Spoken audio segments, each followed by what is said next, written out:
Donald Trump is absolutely furious right now, and it seems like he wants us all to know it because yesterday was the most devastating day on the campaign trail for Donald Trump in the entirety of this race. Not only did he have not one, but two half-empty rallies in which people left early, not only did he get a poll out of Iowa with Kamala Harris up 3 points, yes, 3 points, but then she followed it up with a masterclass on SNL, rubbing it in that Donald Trump is losing in this race and calling out his cognitive decline in a way that is clearly driving Donald Trump crazy, because after Kamala Harris's incredible performance on SNL, Donald Trump took those tiny little fingers to Truth Social to let us all know how panicked and devastated he is. And we are going to get into all of that. But before we do, if I could quickly ask you to leave a like on this video, and if you haven't already and you enjoy our channel, to hit that subscribe button. It goes a long way, and we are so close to 500,000 subscribers. Now, like I said, Donald Trump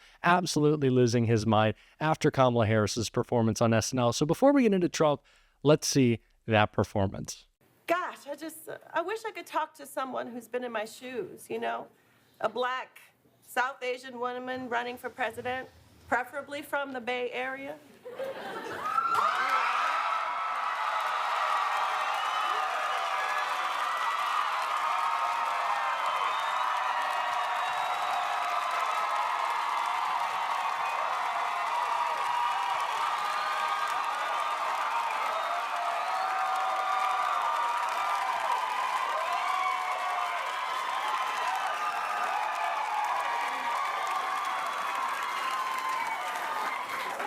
You and me both, sister. It is nice to see you, Kamala. It is nice to see you, Kamala, and I'm just here to remind you, you got this.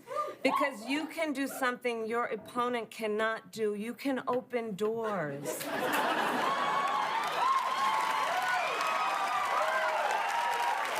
I see what you did there, like to a garbage truck, right?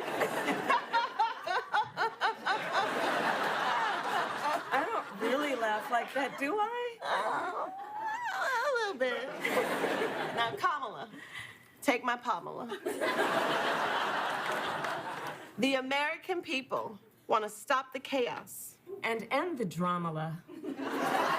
With a cool new stepmamala.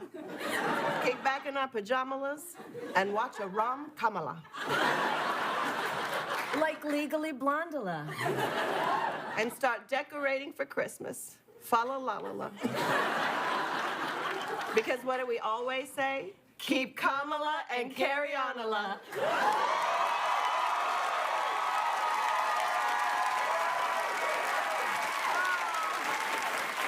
We know each other so well, we even finish each other's belief in the promise of America. Exactly. Now come on, let's bring it in. I gotta tell myself something over here. Come here, man.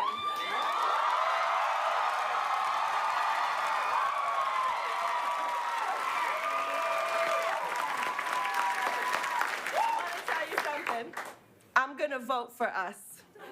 Great. Any chance you are registered in Pennsylvania? Nope, I am not. Well, it was worth a shot. And live from New York, it's Saturday! Just incredible stuff from Vice President Kamala Harris. I was watching live. I absolutely loved it. So did the crowd. So much energy, so much excitement behind Kamala Harris. And I really love that she picked that moment from Donald Trump a couple of days ago when he was trying to pull off a big stunt that backfired completely, driving around in a garbage truck with his name on it. Not necessarily the imagery that you want Donald Trump, but we saw that moment of him trying to open the door, slipping, looking ridiculous. But it wasn't just us on this show who played it again and again and again because it looked so bad. Sean Hannity accidentally aired that clip on Fox. So before we get into Trump's meltdown, I think it's only right to check out that clip. And treasure. And today in Wisconsin, take a look at that. This may go down as an iconic, epic moment that we will remember for a long time. Donald Trump. So funny to me that Sean Hannity decided that that's the clip he wanted to play while talking about the iconic Trump stunt of what? Driving around in a garbage truck? Because his campaign is garbage? Because he's garbage? Because let's be honest, his supporters are garbage? Yeah, it wasn't a good look. And again, Donald Trump doing everything he can in the closing days of this race, but it's not going well. It's the reason why he's panicking, and it's the reason why minutes after Kamala Harris was on SNL, he posted this on Truth Social. Trump wrote on Truth Social, "As we rescue our economy, I will also restore our borders. Over the past 4 years, Kamala has orchestrated the most egregious betrayal that any leader in American history has ever inflicted on our people. She has violated her oath, eradicated our sovereign border, and unleashed an army of gangs and criminal migrants from prisons and jails, insane asylums, and mental institutions around the world, from Venezuela to the Congo, stealing countless American lives." Now, while that post was from Donald Trump's Truth Social account, I don't think that he actually wrote it. Those words are a little too big for Donald Trump, but he certainly made the next post that we're going to check out. But what that really shows to me is that Donald Trump's whole team,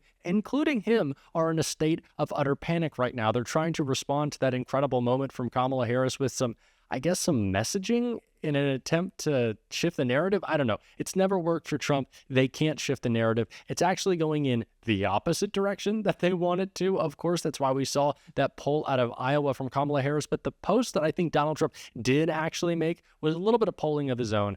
Let's take a look at that.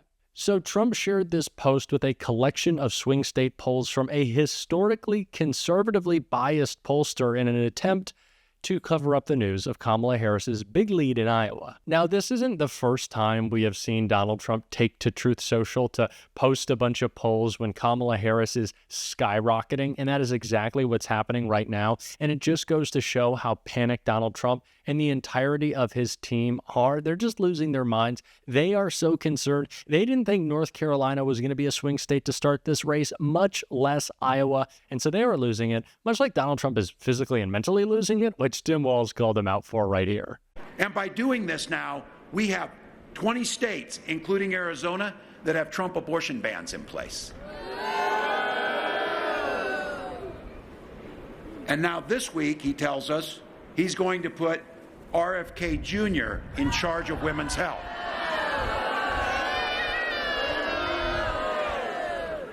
Yeah, but he even made it a little clearer for you. Donald himself said, "Don't worry, he'll be your protector." Can't even open the door of a garbage truck, and let alone so. Well, look, he followed up in the last day or so and said he's going to do that whether women like it or not.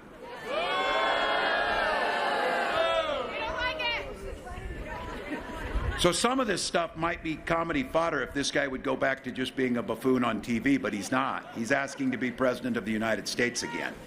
And so because of that, now what we're seeing, what he means is women are turned away from emergency rooms and miscarriaging in parking lots, whether they like it or not.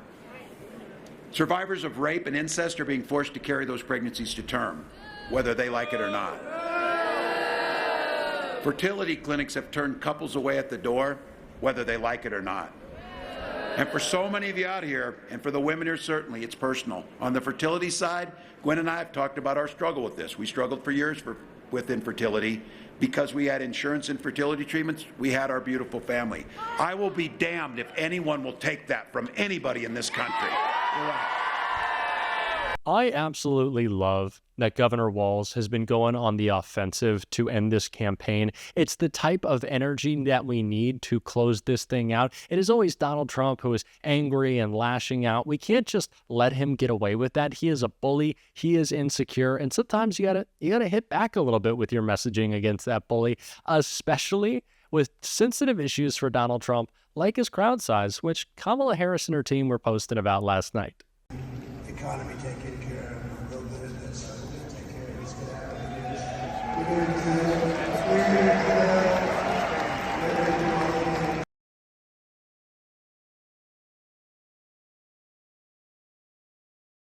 Oh, I know that's going to get him upset. I know we're going to see another Truth Social post today. Take those tiny little fingers out. Donald get all upset. And Donald Trump has been talking more and more about his crowd size in his rallies as the crowds get smaller. It's funny. It's like a disproportionate relationship. The smaller the crowds get, it's the inverse. The more Donald Trump talks about how big his crowd size is. It's so funny. And the same thing goes with polling. Donald Trump also yesterday saying that he was going to win New Jersey, maybe Virginia and New Mexico. This is what he does Kamala Harris gets in his head really like no one else. I think it's Kamala Harris, Michelle and Barack Obama, certainly. They are always living rent-free up there. So much so that Donald Trump recently said this about Kamala Harris in reference to the comments she's made about his crowd size. When that sleazebag said during the debate, she said, "Oh, your rallies aren't well attended and people leave." They don't leave, and they're really well attended. We can't get places big enough.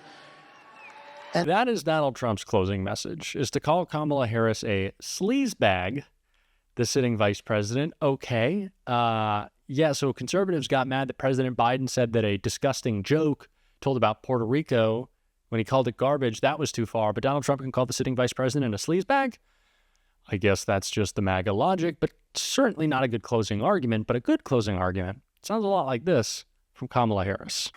Let's be intentional about building community, and let's be intentional about building coalitions, remembering that the vast majority of us have so much more in common than what separates us. And there is power in that. There is power in that approach, and it will strengthen our country. And so I'll leave you with this. Let's remember, and please remind everyone, your vote is your voice, and your voice is your power.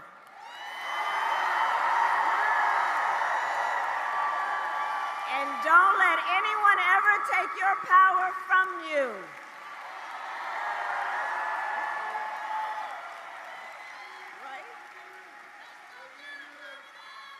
So, North Carolina, today I ask you, are you ready to make your voices heard? Do we believe in freedom? Do we believe in opportunity? Do we believe in the promise of America? And are we ready to fight for it? And when we fight, we win. God bless you, and God bless the United States of America. That is a message we can get behind. That is a message we can be excited about. And that is the message that is going to carry Kamala Harris across the finish line and potentially across the finish line in Iowa as well. I don't know. We're all going to be looking out. I'm going to be excited to see. Election night couldn't come fast enough. And we're going to be talking about all things election day up until then on this show. And if you want to support that, as always, you can hit that subscribe button. You can leave a like on this video. And if you stuck around to the end, you can drop a blue heart in the comments. And until next time, I'll see you soon.